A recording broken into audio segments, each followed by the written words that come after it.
This is part 3 of Unit 2. Again, we're talking about the Revolutionary War. Today we're going to talk about the war itself. And again, this is something that's not real crucial to the AP people. They're not going to test you a lot on this, but we still need to know some of the basics. So let's start here real quickly. We'll go through some of the strengths or things that each side has going for them. And we'll start with Britain. First of all, Britain has the best military in the world. It's the most modern, it's the biggest, it has the best equipment, and especially their Navy. They have the biggest and best Navy in the world, and that's because they are an island nation, so it only makes sense that they rely heavily on the Navy. They also have lots of more money and supplies than the colonists do. Even though we talked about Britain kind of being short on money, they're always going to seem to find ways to come up with it. They have a lot more cash flow than the colonists do, by far. It's not even close. So that's very important, of course, waging a war. And the other thing is there are a lot of people in the colonies that want Britain to win. Okay? The loyalists, the people loyal to England, certainly they want England to win. And remember, it's about 1/3 of the population that is loyal to England. So that's a good chunk of the people in colonists that not only hope you win, but are probably going to help you win.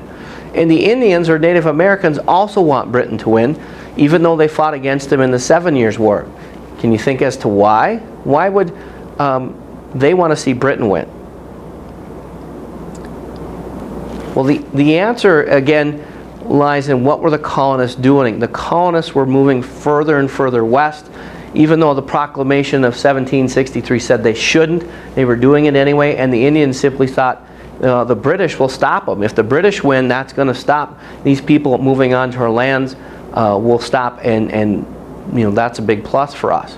So these two groups are helping Britain win, and that's going to be a strength for them as well.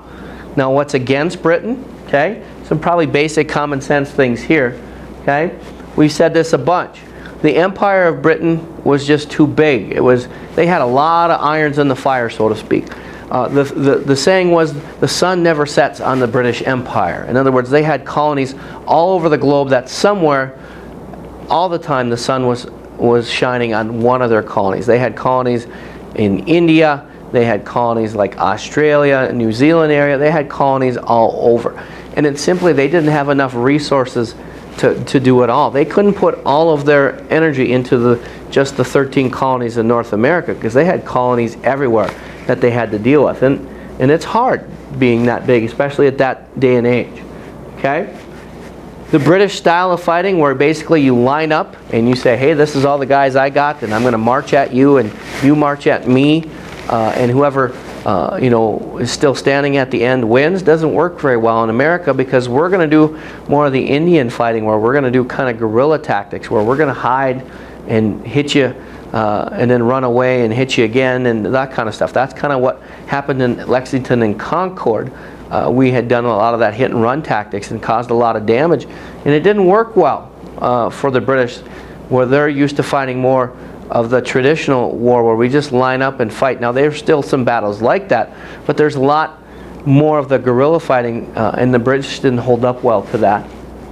Okay? And they're not going to think the colonists have a very good chance of winning. They're going to underestimate the colonists. In other words, they're overconfident. There was regards that many of the British generals think, the declaration is declared in July, we'll be done and home by Christmas. We're going to have 1-2 battles and wipe the floor with them and show these colonists, who's boss, and it's over and it's done with. So those are some of the weaknesses and strengths of the British. Let's take a look at the other side real quick. The colonies, certainly a big motivating factor is they're defending their home. The British troops are paid. They're professional soldiers. Most of the American soldiers are people that are, fighting for their own home. They're fighting on their own soil. And of course, that makes you not only fight harder, but then you know the terrain and things like that as well. You had a cause to fight for, which is freedom. You're fighting to free your country from an oppressive person. You feel like you're fighting for a better life for you and for your kids. Where again, the British soldiers are just fighting for a paycheck. You're not going to fight very hard, for just money, because you're going to run away. Oh, I'll just collect my money anyway. But the Americans are fighting for something they believe deeply in. As far as weaknesses of the colonials, we saw this earlier. I mean, the colonies are constantly going to be short of supplies, especially food, and they're going to be short on ammunition. It's hard to get these people to fight because you can't pay them. And you can say, well, they're fighting for a cause. Well, yes, but they do have families too, and those families need to eat. And when the major breadwinner is out fighting a war, he can't be running the farm, he can't be making money, and it creates a lot of hardships on the families back home. And so most of these guys are going to fight, but if they can't get paid, they're going to say, I can't do this because I have to send money home. If you don't give me money, I have to go home and feed my family. And so that's a constant throughout the revolution. If you read, you're going to come across that a lot. Their army, of course, is much, much smaller, less trained, doesn't have the experience, especially early on. And as you can see by the board, no navy either. That won't change until we get some outside help. So the British are going to be able to move their ship or their troops through ships, which is a lot faster than marching on land. And of course, supplies getting them where they need to. And they're also going to be able to keep supplies from the colonists, because the colonists can't use the waterways either because they don't have the ships to stand up to the British. So those are some of the pluses and minuses each side has going in. And let's just move forward. I think those are pretty self-explanatory. Let's talk a little bit about the colonial army or the Continental Army. It's a ragtag group of people, especially at first. But let's talk about some more specifics. Of course, you know it's led by George Washington. George Washington got his training as a military man in the French and Indian War. In fact, he wasn't thought of as a very good leader in the French and Indian War. He almost was court-martialed for kind of an ambush he led his troops into. But he, is one of the few people that actually has battle experience, and he's from Virginia, which was the largest colony at the time. And that's one of the reasons he was selected, because they felt they needed that support. If we elect George Washington to be the leader, then Virginia's going to be behind our push for revolution too, because they have somebody leading at the forefront. Not to mention that George Washington was a pretty good leader. He was he had a very big physical presence. He was like 6'2", which at the time was like a giant to most people who were like 5'6", 5'5". He was excellent horseman. He was good at his craft in very open way. So they're led by George Washington from Virginia. And as I mentioned a little bit ago, early on they're inexperienced, undisciplined. Washington is constantly frustrated because his troops are always retreating. Whenever they encounter the British, they run away quite frequently, quite easily, and that's very frustrating, which also means we're going to lose a lot early on in the war. Things will get better as we receive training from outside people. You're probably familiar with a guy named Lafayette from France.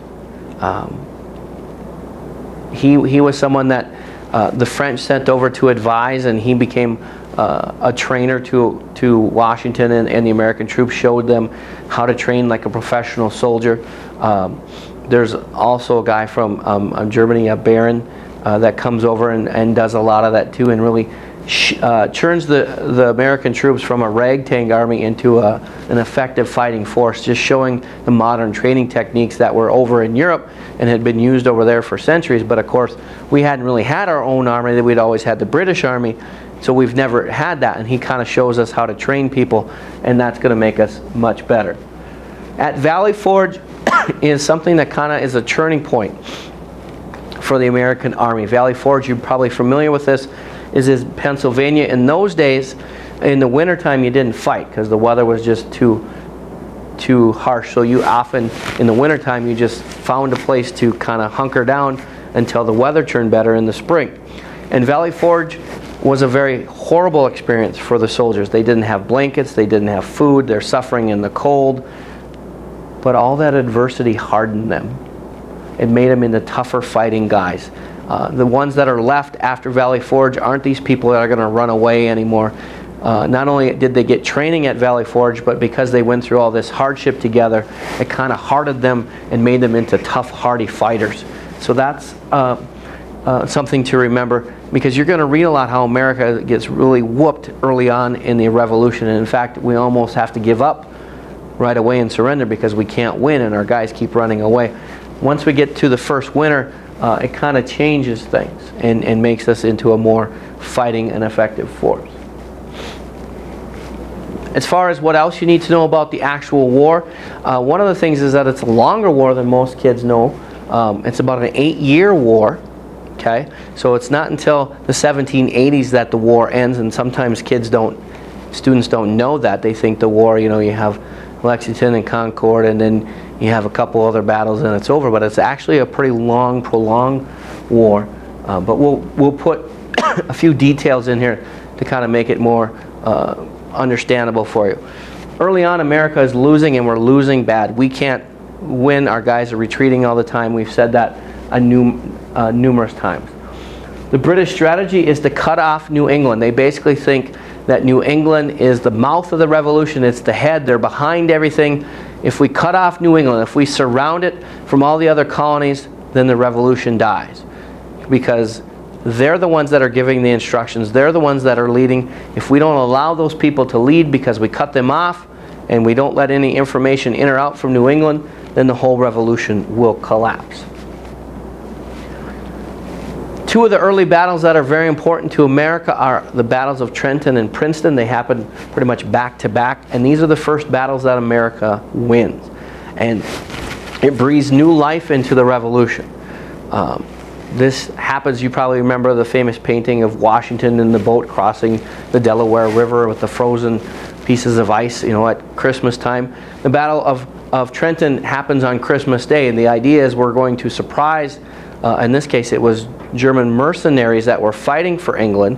We're going to surprise them on Christmas Day. They won't be expecting an attack, and it succeeds. It does keep it does surprise these people. They're caught with their pants down, and America wins this very first important victory, and it rejuvenates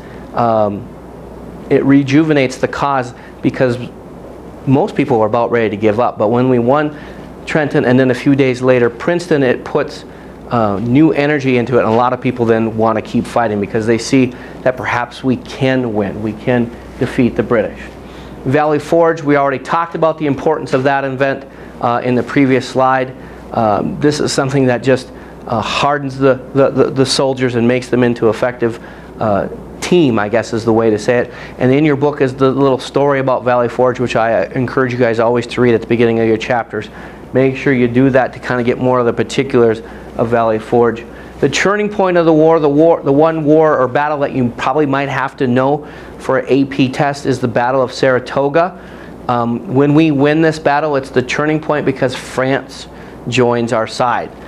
France, that longtime bitter enemy of England, joins our side, and that of course gives us all kind of advantages. They suddenly are going to provide us with guns and supplies that we've been lacking for a long time. They're also going to supply us with a navy, so now we have a navy to rival the British Navy. But also, and this is something that we forget about a lot too, is Britain now has to worry about being invaded. France is only 40 miles away from Britain, and the colonists certainly could never invade England. They don't have the resources, they're too far away, so on and so forth. But France now, they could. They're only 40 miles away. And so now Britain realizes, okay, it's not just these little ragtag colonists anymore. They have France on their side. That's a major powerful enemy. We can't put a lot of resources into it anymore. And that's why it's called the turning point, because once France joins our side, it makes the job of defeating us much tougher, which is why the British are ultimately going to give up. Yorktown is kind of the final battle. This is where the British surrender. This is generally considered to be the final battle, at least major battle of the Revolution. You see this portrayed briefly kind of in the movie The Patriot, which many of you have seen. And this is where General Cornwallis surrenders, and this is when Britain just finally gives up. They're basically saying it's not worth it to us to keep fighting. It's not that we're defeated. It's not like we couldn't keep fighting, but it's just costing us more money, and it's going to take so much time to defeat them. It's not worth it. We'll just let them go. It's kind of the end. And so those are some of the major things to remember about the actual war. Again, you're not going to be expected to know tons of the actual battles and things like that, or even the generals involved. It's mostly, you know, the cause and the effect. And the next part of the lecture notes will talk about the effects of the American Revolution. So that ends part 3.